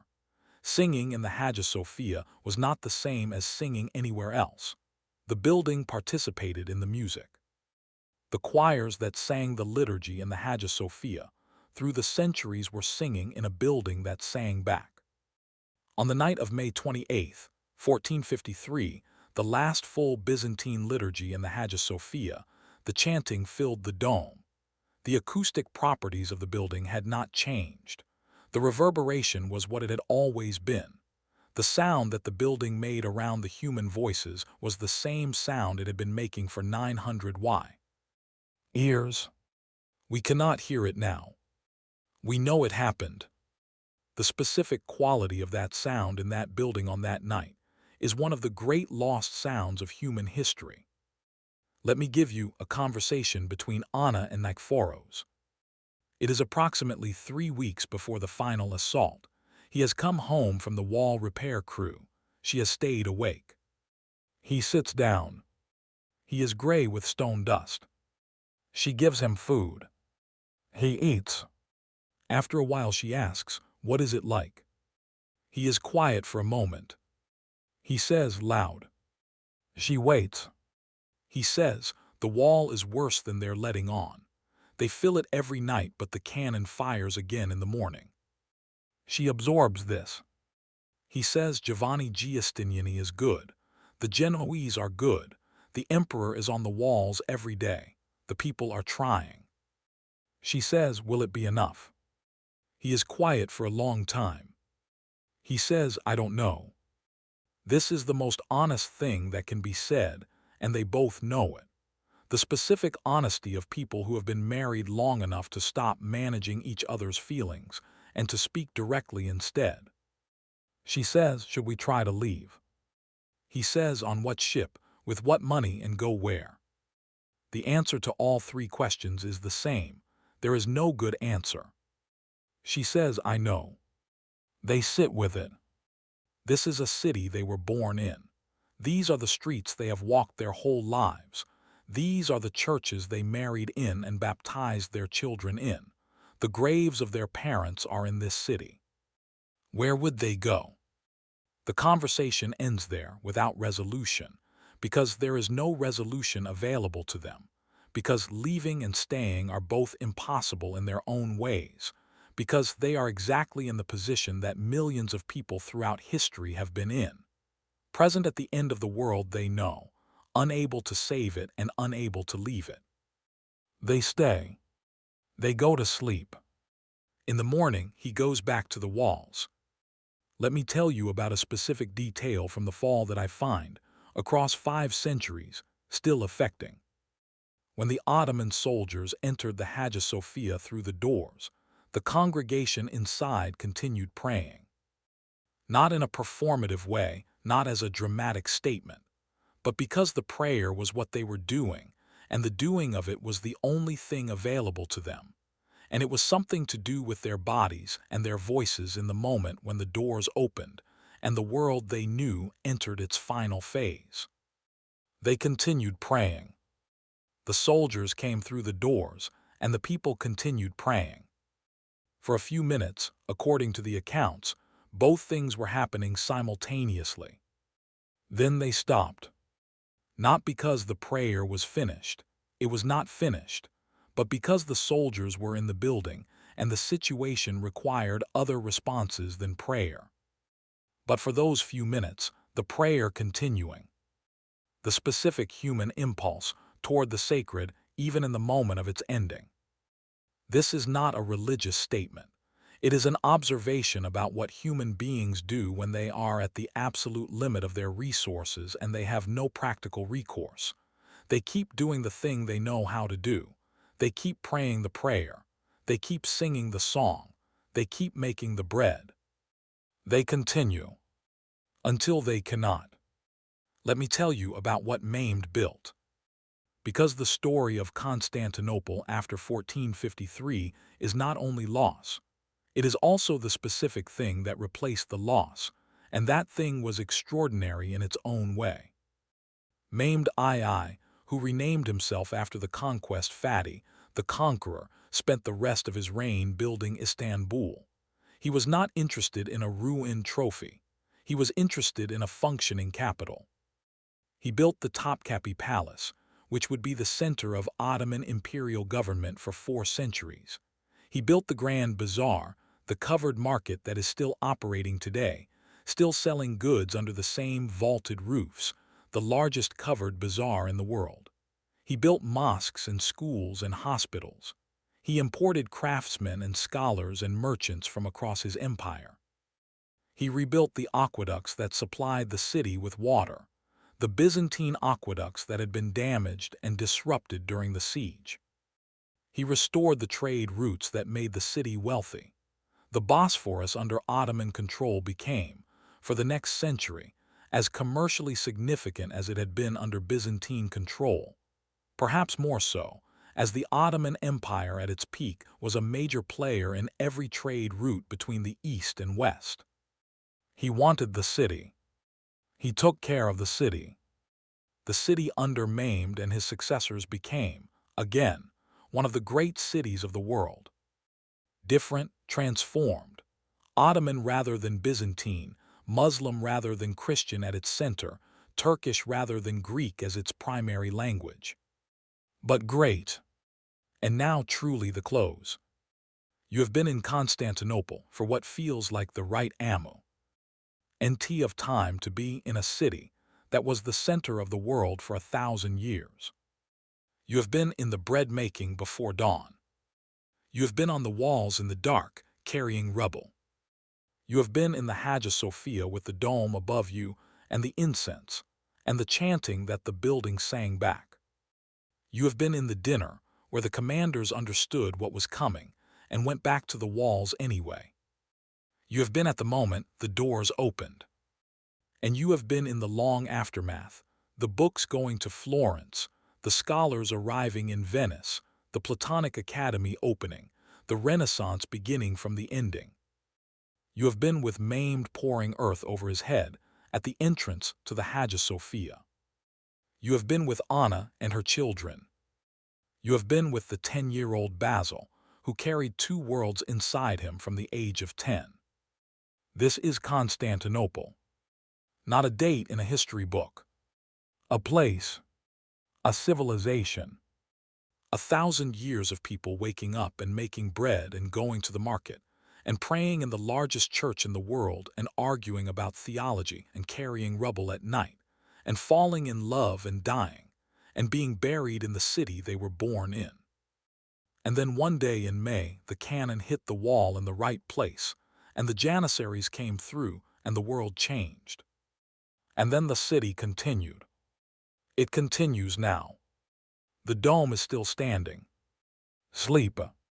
The Bosphorus is still moving between 2 continents, as it has been moving since before there were cities on its shores, as it will be moving when whatever comes after us builds its cities here and watches the water carry ships between the worlds.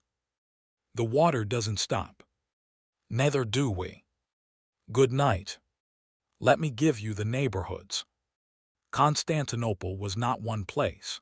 It was many places contained within the walls, neighborhoods with their own characters, their own communities, their own specific relationship to the city's larger identity.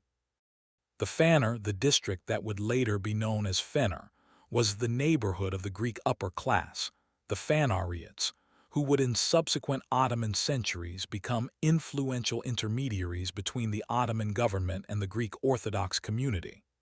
In 1453, it was one of the more prosperous Greek neighborhoods, close to the waterfront of the Golden Horn. The Genoese district of Pira, across the Golden Horn on the other shore, was technically outside the city walls but functionally part of the city's life. The Italian merchants who lived there traded with the Byzantines, knew the Byzantines, were in some cases married to Byzantines, and in the final weeks of the siege were present on both sides of the complex equation of whether to commit to the defense. The Jewish community of Constantinople lived in several neighborhoods and had been present in the city since antiquity. The Jewish community's relationship with the Ottoman conquest would prove, in the event, to be more complicated than simple victim status. The Ottomans, in general, treated Jewish communities with significantly more tolerance than the Byzantine Empire had, and in the decades after 1453, Istanbul became a center of Jewish life in the Mediterranean world, receiving the Spanish Jews expelled from Spain in 1492 and providing them with a home. The city contained multitudes. It always had. The Byzantine Empire at its height had been genuinely cosmopolitan, not in the modern progressive sense, not without prejudices and hierarchies, but diverse in the way that commercial cities at the intersection of trade routes always become diverse. You could walk through Constantinople and hear Greek and Latin and Arabic and Armenian and Slavic languages, and the specific trade pigeons of the Mediterranean commercial world. That cosmopolitanism did not end with the conquest. It transformed. The Ottoman city that replaced the Byzantine city was its own form of cosmopolitan, Greek and Turkish and Jewish and Armenian and Venetian and Genoese, and eventually people from every part of the vast empire that stretched from the Danube to the Persian Gulf. The junction of worlds remains a junction. Let me now give you something practical. Let me give you what Anna did to prepare for the siege once she understood what was coming. The specific domestic preparations that a woman running a household made in response to a siege are documented in various historical accounts from besieged cities across the medieval period, and they are worth attention because they are the specific form that the civilian response to military threat takes, and they are very human. She stored food. Every household in Constantinople in early 1453, once the reality of the siege became clear, began accumulating food stores. Grain, dried legumes, preserved fish, oil, whatever could be stored.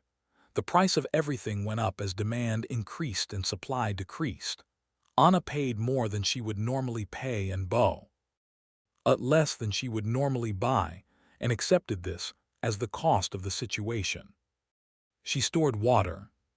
Constantinople's water supply came partly from the aqueducts and partly from the extraordinary underground cisterns that the Byzantines had built, vast underground chambers supported by hundreds of columns, holding millions of gallons of water for exactly the situations of siege that Constantinople expected to face periodically. She organized the household's valuables. This is the specific behavior of someone preparing for a situation that might involve displacement, the identification and organization of what is most portable and most valuable, the mental preparation for having to leave quickly. She did not send the children away. This is the decision that I find most human in her situation. She could have tried to put the children on one of the ships that were still departing in the early weeks of the siege. She did not. The decision not to separate from her children in a crisis, even when separation might have improved their individual odds, is the decision of someone for whom the family as a unit is the priority rather than the individuals within it. They stayed together. They went to the Hagia Sophia together on May 28th. They were taken together on May 29th. This outcome may or may not have been better than the alternative. The alternatives available to the children of famine immigrants, to use a comparison from another episode, were also not simple. What can be said is that the decision was made from love rather than from calculation, and that love-based decisions in crisis look different from calculation-based decisions and are not necessarily worse. Let me give you one more character. Let me give you a monk. His name was Georgios S. Francis. He was a historian and a close associate of the emperor, and he was present for the entire siege and the fall and survived. He wrote a chronicle of what he witnessed, a primary source that historians of the fall of Constantinople rely on heavily. He was, in the final weeks, doing two things simultaneously: fulfilling his duties as a court official, which included being present for the preparations and councils of the defense, and observing and remembering, with the specific attention of someone who understood that he was witnessing something that needed to be recorded. The specific discipline required to observe and remember while the situation is happening, while you are frightened, while the people around you are dying, while your own survival is uncertain, is one of the less celebrated forms of human courage. He remembered. He wrote it down. We know what we know about the fall of Constantinople in part because Georgios S. Francis was paying attention and had the craft and the will to turn what he witnessed into words. He was enslaved after the fall. He was later ransomed. He spent the rest of his life writing the chronicle. He lost his children in the fall, they were enslaved, and he could not find them. This loss is present in the chronicle in the specific way that profound grief is present in formal prose. Briefly mentioned, not dwelt upon, the formality of the language doing something protective around something that cannot be approached directly. The chronicle exists because he could not stop writing it. He finished it. It is still available to read. Let me tell you about the icon. In the final weeks of the siege, there was a procession. A specific icon, one of the most sacred images in the Byzantine tradition, a representation of the Virgin Mary that was believed to have protective properties, was carried through the streets of the city. These kinds of processions were part of the Byzantine tradition of seeking divine protection in times of crisis, and they had been conducted during previous sieges when the city had been saved. This one went wrong in the way that things go wrong when they are happening against the background of a situation that cannot be fixed. The icon fell from the hands of the people carrying it. It slipped and fell. In the specific context of a city watching for omens, this was received as an omen, not a good one. The icon that had protected the city falling from the hands of those carrying it, in the streets of the city that was trying to process whether it was going to survive. This was the specific kind of event that a frightened and devout population interprets as a message. Then there was a strange fog. After the icon fell, a fog came in from the Bosphorus, unusual for the season, that blanketed the city for several hours. The Byzantine interpreters of omens saw this as further confirmation of something bad coming. Then the fog lifted, and people in the city reported seeing a strange light over the dome of the Hagia Sophia.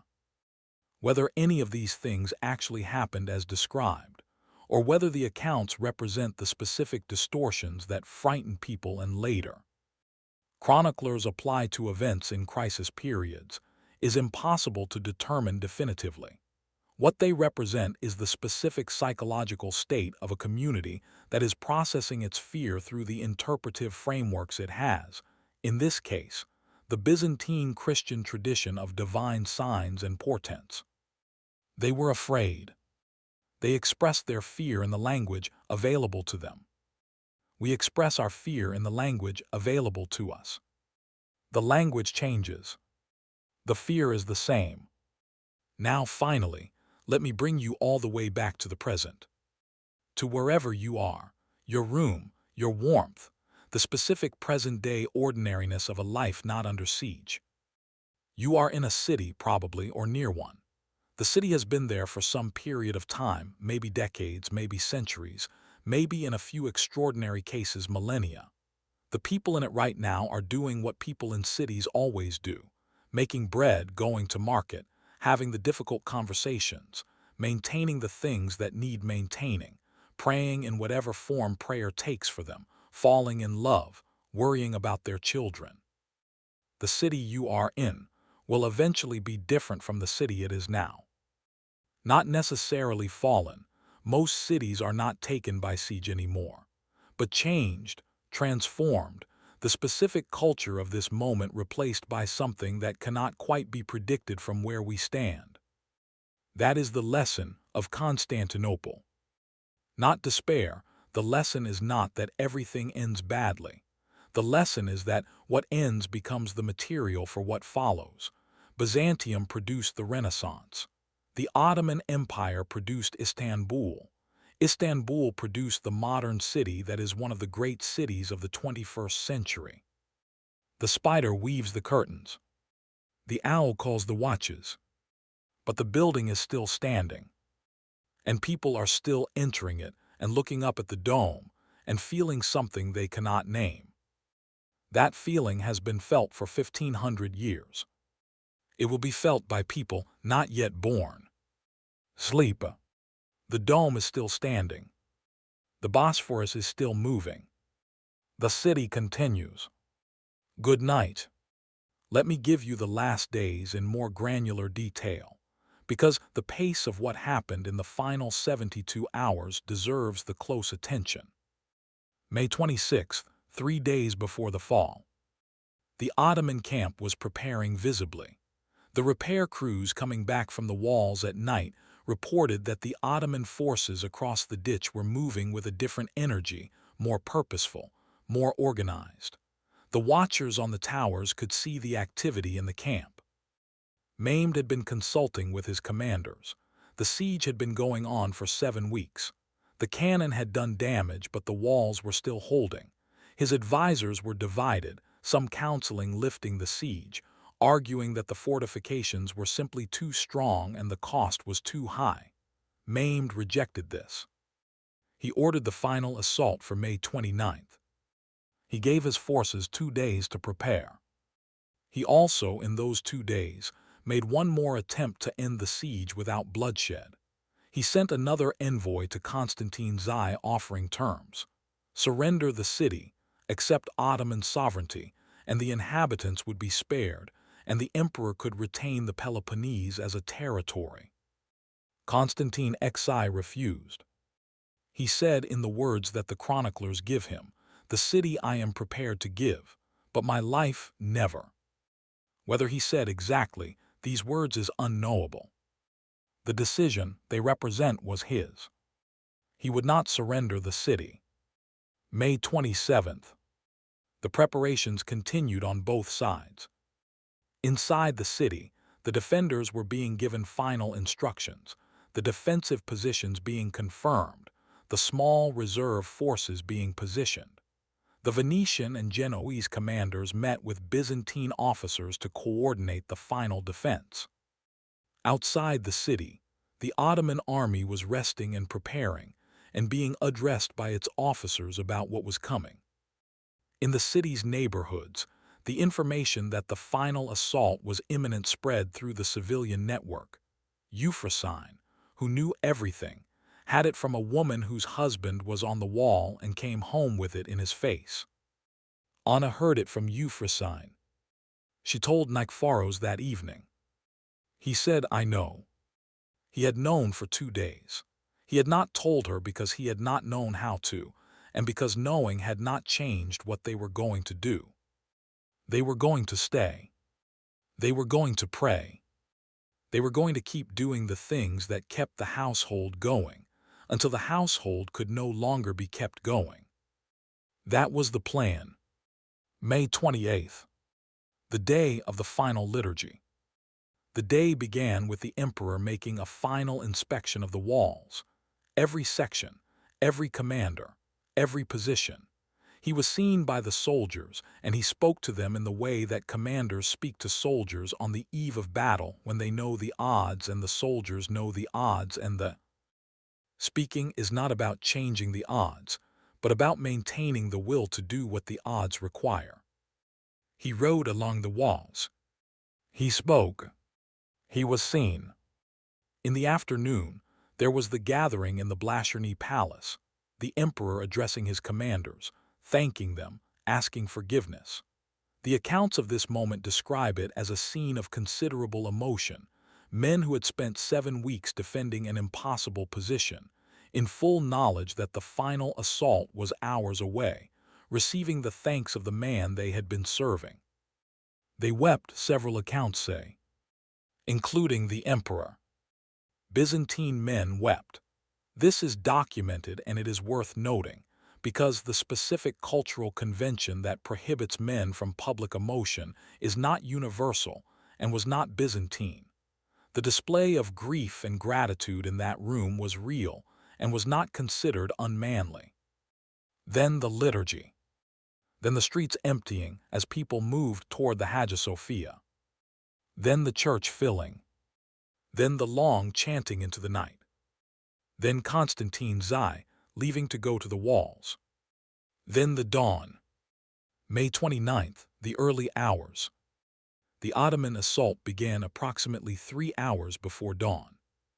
The specific time was chosen deliberately, the darkness making the defenders' ability to see and coordinate more difficult, the pre-dawn period being the specific time of lowest human alertness, the length of the night having already depleted the defenders. The first wave, the irregular forces, attacked across the filled moat toward the outer wall. They were met with resistance. They took casualties. They kept coming because Mehmed's strategy was to exhaust the defenders with the first waves before committing the best forces. The Byzantine defenders held the first wave. They held the second wave. Then the Janissaries came. The Janissaries were the elite forces of the Ottoman army, originally a corps of soldiers raised from the Christian populations of the empire's Balkan territories, converted to Islam and trained from childhood as soldiers. They were disciplined, well-equipped, and experienced. They represented the military core of the Ottoman Empire at its most effective. They attacked the section of wall where Giustiniani was positioned. And Giustiniani was hit. The wound. He asked to be taken off the walls. The emperor asked him to stay. He left. In the minutes of disruption that followed, the sudden absence of the commander, who had been the organizing intelligence of that section, the disorientation of the troops who saw their leader being carried away, the Janissaries found the opening. A soldier named Hassan of Ulubad was among the first to reach the top of the wall and hold it. He died there, cut down by the defenders, but others came after him. The Kirkaporta gate was found open. Ottoman troops came through. The defenders, suddenly fighting from 2 directions, broke. The walls had held for 1,000 years. They held for 7 weeks against the cannon. Then they did not hold. Dawn. The first light over the Bosphorus on May 29, 1453 came up on a city that was in the process of changing what it was. The birds of Constantinople sang at dawn, as they always did. The specific dawn chorus of a city on the water, the gulls and the pigeons and the smaller birds in the gardens, was the same as it always was. The bells were ringing. The Hagia Sophia was full. The Ottoman army was inside the walls. Constantine Xi was in the melee near a gate that was being overrun. Anna was in the Hagia Sophia with her children, praying. Nikephoros was on the wall somewhere, in the chaos of the collapsing defense. The sun came up over Asia, and its light came across the Bosphorus and hit the dome of the Hagia Sophia from the east, as it had done every morning for 900 years. The dome was still standing. Everything else was changing. This is the specific quality of civilizational endings that history keeps showing us. They do not end all at once. The dome stands, the birds sing, the sun comes up, the Bosphorus continues to move between 2 continents. The people inside the ending experience it not as a clean historical moment, but as a succession of specific events. The bells ringing, the doors opening, the soldiers coming through, the praying stopping, each one an ordinary sensory event happening in an extraordinary context. The ending is made of ordinary events. All endings are. The beginning that follows is also made of ordinary events. Anna and Nikephoros, wherever they ended up, continued waking up in the mornings. They continued needing food. They continued being parents. The extraordinary context changed around them. Their specific human needs and capacities did not. This is not triumphalism. It is just what happens. People continue. Thank you for being here tonight, for this long, slow walk through one of the most extraordinary cities in human history, in one of the most extraordinary weeks in its thousand-year existence. Subscribe to Dull Tales if these long nights in history are your kind of evening. Leave a comment. Tell me if you've been to Istanbul, if you've stood in the Hagia Sophia, if you've walked along the Theodosian walls and put your hand on the stone. Tell me what you felt. Next time we go somewhere quieter and more internal, the medieval monastery, the nuns, the women who were put into convents by political necessity and built something extraordinary from the constraint, the illuminated manuscripts, the herb gardens, the specific intellectual freedom that existed, paradoxically, inside the enclosure. But that is next time. Tonight, Constantinople, the city that was the center of the world for 1,000 years. The dome is still standing. The walls are still standing. The Bosphorus is still moving. Sleep. Good night. Let me give you the city one last time from a distance.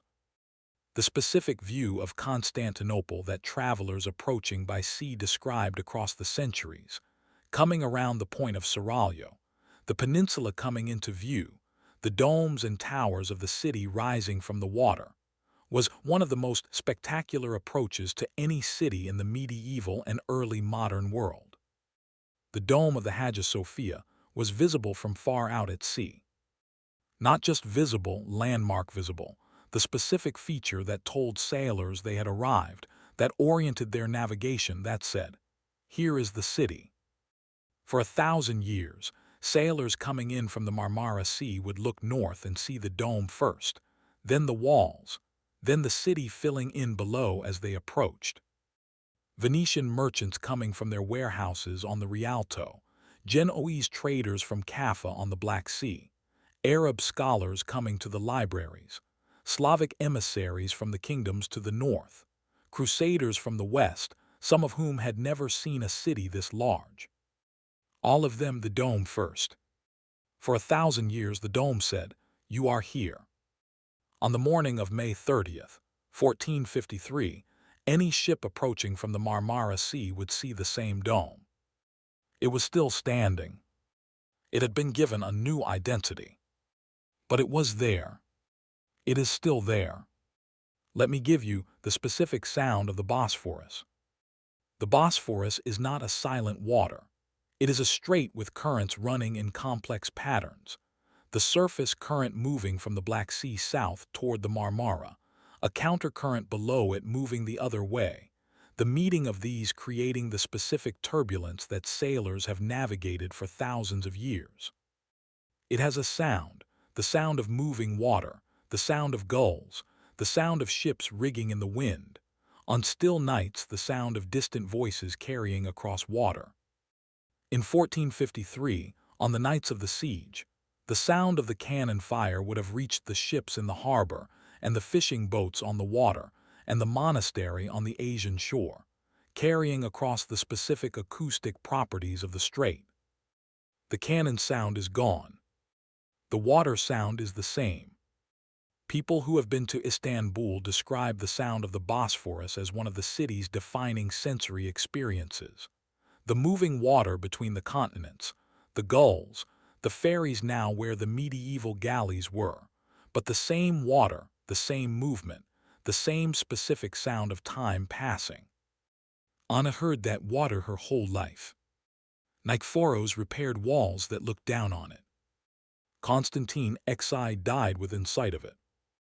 Maimed II rode to the edge of it and looked at the city he had taken and the water between the worlds. The water is still there. And one final thing. In Istanbul today, you can visit the Kora Church, in Turkish Kari Mosque, which in 1453 was one of the secondary churches of Constantinople, and which contains some of the most extraordinary Byzantine mosaic art in the world. The mosaics survived the conquest, were covered with plaster when the church became a mosque, and were rediscovered and restored when the building became a museum in the 20th century. The mosaics show the life of Christ and the life of the Virgin. They are from the 14th century, about 100 years before the fall, and they represent Byzantine art at one of its peaks. The face is alive with individual expression, the colors still vivid after 700 years, the specific achievement of artists who had a specific vision and the technical mastery to realize it. These faces were present in Constantinople in 1453. The people who made them were long dead. The people who prayed before them were Anna and Nikephoros and Euphrosyne and young Basil, and the congregation that filled the churches of the city. The faces in the mosaics looked down on the prayers of the people in the final days. They still look down.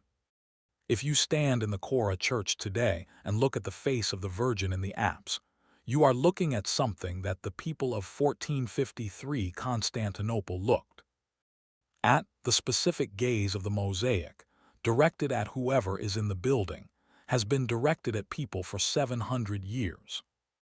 It is still directed at you. That continuity, the specific gaze of a 700-year-old mosaic face, is Constantinople. That is what a city that was the center of the world for 1,000 years leaves behind. Not only ruins, not only history. A gaze. Sleep. The dome is still standing. The mosaics are still looking. The Bosphorus is still moving. Good night.